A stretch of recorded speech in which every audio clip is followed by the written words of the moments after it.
Bom, boa tarde a todos. Primeiramente, eu gostaria de agradecer pelo convite de participar dessa mesa e compartilhar esse momento com pessoas tão proeminentes, né, para tratar desse tema. E, então, eu vou propor aqui mais uma reflexão, né, sobre as políticas urbanas e a cidade contemporânea. E aí vocês vão ver que tem várias coisas que já foram comentadas pelos colegas, o que mostra, né, que a gente tem uma certa consonância em relação ao pensamento sobre isso. Então, eu vou propor que a gente faça uma reflexão, né, sobre o que a gente pode fazer para contribuir com a implantação das políticas urbanas, partindo do pressuposto, né, que a gente avançou muito no nosso arcabouço legal e jurídico e institucional nos últimos anos, e isso não tem se refletido, né, de maneira clara nas nossas cidades, e tem a ver com o que a professora Vrana comentou, que a gente precisa pensar dessas ações de baixo para cima, né, para tentar trazer alguma mudança de fato. Eu trouxe aqui algumas imagens da exposição do Brasil na Bienal de Veneza desse ano, que apresentou uma mostra intitulada Muros de Ar, dividida em 2 momentos. Primeiro, uma apresentação de desenhos cartográficos sobre formas de separação originados pelo processo de urbanização no país, que sintetizam nossa vida urbana, que estavam organizados em 10 abordagens, e aqui eu trouxe 2 que me pareceram mais significativas, que é a da sucessão de bordas, da construção do país urbano, e da geografia dos investimentos imobiliários. Em um segundo momento, com exemplos de projetos que mostram como a arquitetura pode transpor esses muros e abrir espaços que sirvam de conexão entre áreas urbanas distintas. Então, aqui tem um dos 17 projetos que foram levados para a Bienal para mostrar, então, essas possibilidades de conexões. Então, inspirado nessa exposição, né, eu montei a minha apresentação, começando por uma pequena introdução e conceitos iniciais, e, na sequência, em 2 momentos. Um primeiro, então, buscando compreender nosso contexto atual para a implantação das políticas urbanas, ou o que dificulta ou impede a plena implantação da política urbana no Brasil, a despeito, então, do avanço que tivemos nos nossos marcos legais e institucionais. E, num segundo momento, pretendo provocar, mais do que dar respostas, sobre como podemos transpor esses muros e abrir brechas, buscando espaço para que possamos estabelecer conexões entre nós e a cidade como um todo, né, que tem a ver com o que a professora Vrana falou também, da gente olhar além, né, dos nossos quintais, entre nós e os que tomam decisões no âmbito público e privado, entre nós e os que não contam com uma realidade tão privilegiada quanto a nossa, e entre nós e os mais privilegiados. Assim, minha proposta é que possamos refletir sobre como podemos ser ativos na superação do que impede a plena implantação das nossas políticas urbanas, ou como superamos esses muros de ar. Não acho que isso seja uma tarefa fácil, né, mas espero que essa reflexão, né, vale a pena, tanto para nós quanto para as nossas cidades. Então, a discussão sobre política urbana e cidade contemporânea, ela permeia uma constatação, né, de que avançamos em relação a planos e leis nas últimas décadas. Porém, elas quase sempre se colocam em confronto com o mercado e também excluem a maioria da população. O texto de Maricato, As Ideias Fora do Lugar e o Lugar Fora das Ideias, expressa o deslocamento entre planejamento e legislação urbana e a realidade socioambiental das cidades brasileiras, resultando na ilegalidade urbana. O momento atual em que vivemos é bastante desafiador, tanto para os planejadores e gestores urbanos, quanto para todos nós, como cidadãos e moradores da cidade. Convivemos cotidianamente com problemas que muitas vezes não relacionamos com o não cumprimento ou a não aplicação das políticas urbanas. A cidade, no contexto atual da nossa sociedade e economia, é o locus da produção e reprodução do capital. A passagem do capital industrial ao capital financeiro transforma espaço em mercadoria como condição de sua realização. O mercado imobiliário e o capital, de forma mais abrangente, são as principais forças dando forma às cidades. Aqui eu trouxe um exemplo, né, de Porto Alegre, do shopping Iguatemi, que foi construído nos anos 80 e que resultou, então, numa frente de crescimento, né, a partir desse investimento, dessa construção nos anos 80. A concentração de renda e a urbanização dispersa produzem uma cidade difusa, uma vez que, na sua base, está a busca de novas fronteiras de valorização, ação que desconsidera o custo ambiental, de dilapidação de recursos naturais e de poluição do ar e da água. A cidade contemporânea, então, coloca novos desafios ao planejamento urbano e às políticas urbanas, ao não respeitar mais limites, ao estender-se ao infinito, ao englobar áreas adjacentes e por não reconhecer barreiras claras entre a cidade e campo. O espaço urbano, portanto, não restringe-se mais a um conjunto denso e definido de edificações, mas passa a significar a predominância da cidade sobre o campo. E eu trouxe essa imagem de Brasília, que acho que é bastante emblemática, porque é um exemplo que a gente tem de planejamento, né, de cidade planejada, mas a gente normalmente não costuma olhar para ela, né, considerando toda a expansão não planejada que teve ao seu redor, né, com as cidades satélites.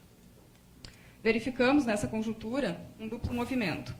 Por um lado, a reorientação do Estado, cada vez mais alinhado com as perspectivas do capital e sua fragilização, e uma forte influência do capital internacional nas decisões locais e regionais a partir desse processo de globalização. Por outro lado, e ao mesmo tempo, vemos a mobilização da sociedade civil em grupos de interesses que buscam valorizar seus espaços públicos e de ação. Esse jogo de forças ocorre no mesmo espaço, ou seja, na cidade. Seu espaço é que é entendido como lugar de manifestação política da sociedade, sendo a cidade o registro histórico, cultural e político das relações que ali se estabelecem. Então, podemos considerar a cidade que desempenha, então, um papel fundamental no mundo contemporâneo e que ela é, então, o locus de negociação entre Estado, capital e sociedade, o locus das diferenças e das mudanças e o locus dos conflitos e das desigualdades. Então, só falando um pouquinho, né, da origem das palavras, né, a palavra política vem do termo grego política, uma derivação de polis, que designa aquilo que é público e relaciona-se à dimensão política da cidade. Ronick comenta que indissociável à existência material da cidade está a sua existência política.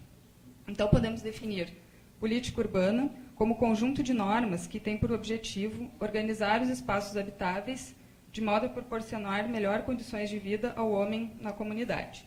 Então, a partir disso, né, a gente pode falar um pouquinho do contexto, né, em que as políticas urbanas têm se desenvolvido no Brasil, e eu vou passar um pouco rápido, porque isso já foi comentado, né, a questão da Constituição, né, que incluiu, então, um capítulo que trata, então, da política urbana. Eu fiz questão de colocar aqui o texto da Constituição para que a gente nunca se esqueça, né, de como as nossas leis são muito bem pensadas e o que falta, né, é que elas realmente sejam colocadas em prática. Previu também, né, a Constituição, no artigo 182, que o plano diretor, que deveria ser aprovado então, pela Câmara Municipal, como sendo o instrumento básico da política de desenvolvimento e de expansão urbana. E esses artigos, então, foram regulamentados em 2001, como comentou, né, o Raul Carrion, né, muito tempo depois, né, que então vai regulamentar esses instrumentos que até então não podiam ser colocados em prática. A legislação define, portanto, o plano diretor como um principal instrumento da política urbana, fundamental para o planejamento e direcionamento de outras políticas urbanas setoriais e o município como principal responsável por ela. Aqui eu trouxe, para ficar claro, né, esse outro avanço que a gente teve, que foi do Ministério das Cidades, né, que foi criado em 2003, e que tenta, então, dar esse tratamento integrado às políticas setoriais, né, ao superar essa visão fragmentada, né, que existia no tratamento dessas questões.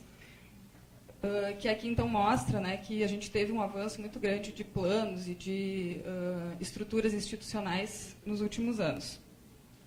E um outro avanço que a gente teve também mais recentemente é o Estatuto da Metrópole, né, que tenta tratar, então, das questões das regiões metropolitanas, que é uma lei de 2015 que ainda está se discutindo, né, a sua implantação e como que ela vai sair do papel. A avaliação dos planos diretores pós-Estatuto da Cidade, que foi feita pela Rede de Avaliação e Capacitação para a Implementação dos Planos Diretores Participativos, concluiu que, apesar dos instrumentos terem sido incorporados nas legislações municipais, a grande maioria não foram implementados, já que dependem de legislação específica para sua regulamentação. Poucos planos definem como devem ser cumprida a função social da cidade e da propriedade, né, como comentou nosso colega, que esse é um dos grandes desafios que a gente tem né, pela frente aí de ver como que isso pode ser efetivamente implementado. Também verifica-se como dificuldade o rebatimento territorial das diretrizes e instrumentos estabelecidos nos planos diretores. Então, a gente constata que teve uma grande participação popular na elaboração desses planos, mas que está tendo uma baixa participação na sua implementação e gestão. Ou seja, né, os canais de participação que foram previstos e que estão, né, bem esboçados no Estatuto da Cidade, não vêm se efetivando como regra na gestão urbana. A grande questão apontada nessa avaliação é que o plano diretor não é autoaplicável, pois os instrumentos que são previstos no Estatuto da Cidade, que demoraram 13 anos para serem regulamentados, eles, além de terem que estar previstos nos planos diretores, eles também precisam de ter leis específicas para que possam sair do papel. O avanço da legislação mostra, então, uma desconexão. Enquanto versa sobre a função social da cidade e da propriedade, o mercado segue produzindo cidade de acordo com seus interesses, ignorando... Parou? Faltou gasolina. Às vezes é a pilha, o som. Ou apertei alguma coisa. Nossa, está apertado aqui alguma coisa. Ignorando, então, muitas vezes frágil planejamento definido para as nossas cidades. Então, o resultado é desastroso para todos, não só para os excluídos ou para a cidade informal. Sentimos esse resultado na dificuldade de deslocamento diário, na falta de espaços de lazer, na poluição do ar e da água, nas constantes inundações que a cidade sofre quando as chuvas ficam mais intensas. Maricato aponta o problema de dissociação do plano diretor com a gestão urbana. No contexto atual de revisão do Plano Diretor de Porto Alegre, o Instituto dos Arquitetos do Brasil, por meio da Comissão Cidades, espaço aberto de discussão, e em cuja comissão eu e a professora Helenisa participamos, tem como objetivo embasar tecnicamente o IAB no processo de revisão do plano. E tem chegado, então, à mesma conclusão. Ou seja, que o Plano Diretor de Porto Alegre, no seu conteúdo, ele parece pertinente. A deficiência está na sua implantação, que passa pela gestão. De fato, o sistema de gestão previsto no plano nunca foi integralmente implantado. Verifica-se, no caminho contrário, sucessivas desarticulações das estruturas voltadas ao planejamento na cidade, desde a aprovação do plano de 99 e sua revisão em 2010. Pode-se considerar que o Plano Diretor de Porto Alegre, e sua revisão em 2010, e com previsão, então, de nova revisão entre os anos 2018 e 2019, aí fica o lembrete de que a gente participe e fique atento ao que está acontecendo, né, nessa revisão, propõe um planejamento mais articulado com as novas demandas da cidade contemporânea, ao considerar que a regra geral não será suficiente para dar respostas a todos os casos. Nesse sentido, pensar em algumas situações caso a caso seria necessário. Porém, o que ocorre é que os instrumentos pensados para isso, cuja intenção era positiva para melhorar a produção da cidade, foram apropriados pelo mercado, contrariando seus conceitos e objetivos, com maus resultados para a cidade e para quem utiliza cotidianamente. O que ocorre é que são identificadas mais exceções do que regras, e esse mapa é bastante emblemático nesse sentido, porque ele mostra um desses instrumentos, né, que é o projeto especial, um tipo só, que é o de segundo grau.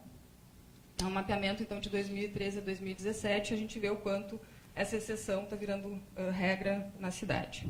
E esse não é um mapa que a gente encontra no site da prefeitura. Esse foi um mapa produzido por um grupo aqui da universidade. Então, refletindo sobre Porto Alegre, eu trouxe um caso aqui só para a gente verificar o que está acontecendo, né? Verificamos uma desconexão entre o modelo de expansão urbana e o modelo previsto no plano diretor, ao pressionar áreas delimitadas como de ocupação rarefeita, como é o caso da Zona Sul, entendidas como áreas que caracterizam-se pela baixa densificação, onde deve predominar a proteção ao meio ambiente e a produção primária. 5 minutos. 5 minutos. Ao mesmo tempo em que o plano prevê a preservação dessas características, possibilita a construção de condomínios fechados voltados à média e alta renda e ao desenvolvimento de projetos habitacionais para famílias de baixa renda, localizados em locais com pouca ou nenhuma infraestrutura e equipamentos urbanos. Então, a Zona Sul de Porto Alegre apresenta, assim, alguns territórios em disputa por diversos atores. Demonstro que comentei sobre um duplo movimento, do poder público alinhado ao capital, ao promover a alteração do plano diretor por meio de uma lei complementar que alterou o regime urbanístico da área correspondente à Fazenda do Arado, para viabilizar um projeto especial que prevê a construção de 3 condomínios fechados. Então, ali tem algumas imagens ilustrando o impacto que esse projeto teria na Zona Sul de Porto Alegre. Mas, de outro lado, a sociedade civil organizada, vinculada a movimentos ambientais e de moradores locais, mobilizou-se e mobiliza-se contra o projeto. Tanto é que foi alvo, então, de uma ação civil pública, né, ajuizada pelo Ministério Público, em abril de 2007, que foi proferida, então, uma decisão liminar que suspende a alteração do regime para essa área, e esse é um exemplo que ainda está em disputa. Então, os muros de área estão postos. Cidade sem aplicação do planejamento, desconexão da realidade em nossa legislação, desigualdades de forças entre os atores que determinam os rumos da cidade. Mas também vislumbramos brechas, a partir dos avanços na legislação, do surgimento de fóruns de discussão sobre a cidade, como esse que a gente está vivenciando agora, e a articulação da sociedade civil organizada em diversos grupos que lutam e defendem a qualidade de vida na cidade. Então, eu pergunto, a partir disso, né, o que nós, a partir da nossa realidade cotidiana, podemos fazer para contribuir com a efetiva implantação de políticas urbanas em nossas cidades. Se o problema parece estar na gestão e não na qualidade dos planos e leis, como podemos ampliar o leque de pessoas que compartilham uma visão de cidade mais segura, portanto, mais igualitária, com menor segregação espacial e social, com mais qualidade ambiental, com mais opções de espaços de convivência e lazer, com mais facilidades de deslocamentos, com mais facilidades de interações? Então, eu proponho que, primeiramente, devemos combater, como defende Hermínia Maricato, o analfabetismo urbanístico, entendido como a representação ideológica que temos, como sociedade, sobre nossa cidade. Isso significa uma visão limitada e falsa sobre a cidade. Tendemos a considerar uma parte da cidade como uma representação do todo, ignorando as nuances de diversas outras cidades. Quem de nós não faz isso? Eu conheço Porto Alegre no raio das minhas atividades cotidianas, que talvez correspondam a 2 ou 3 bairros, ou a umas 20 ou 30 quadras. Reconheço Porto Alegre como sendo centro, como sendo Bonfim. Reconheço os problemas que enfrento nesse meu cotidiano, mas poucas vezes refletimos sobre o que está além, sobre a cidade como um todo. Ou seja, nós não conhecemos nossas cidades. A erradicação do analfabetismo urbanístico, tanto entre técnicos e administradores, como na sociedade civil, deve buscar ampliar o estreito círculo dos urbanistas e planejadores e seu vocabulário restrito. É importante trazer à luz que a produção e ocupação do espaço não é fruto do acaso e o alto custo que decorre da ocupação predatória e extensiva do solo urbano. Então, finalizando, eu proponho que sejamos agentes do combate a esse analfabetismo urbanístico através de 3 ações que podemos assumir para contribuir com a mudança. Primeiro, fazer uma reflexão a partir de nossa experiência cotidiana. Afinal, né, todos nós moramos nas cidades. Para onde é levado o lixo da minha casa? Como me desloco pela cidade? Quanto tempo levo nesses deslocamentos? Existe planejamento urbano na minha cidade? Conheço as políticas urbanas da minha cidade? Já participei de alguma ação participativa relacionada aos temas urbanos? Segundo, inserir a cidade como assunto nas escolas. Podemos atuar como agentes de conhecimento, difundindo o que significa ter direito a cidades sustentáveis, isso é uma citação do Estatuto da Cidade. Cidades sustentáveis, entendido como direito à terra urbana, à moradia, ao saneamento ambiental, à infraestrutura urbana, ao transporte e aos serviços públicos, ao trabalho e ao lazer para as presentes e futuras gerações. E terceiro, ter empatia, que é se colocar no lugar do outro, ter mais compreensão, tolerância com as diferenças, mais diálogo entre todos. Isso tem a ver, inclusive, com a mesa anterior, né, que estava falando sobre violência. Então, isso é muito importante que a gente pare para refletir e pense o que a gente pode fazer, né, como ação, como atores, né, das mudanças. Muito obrigada.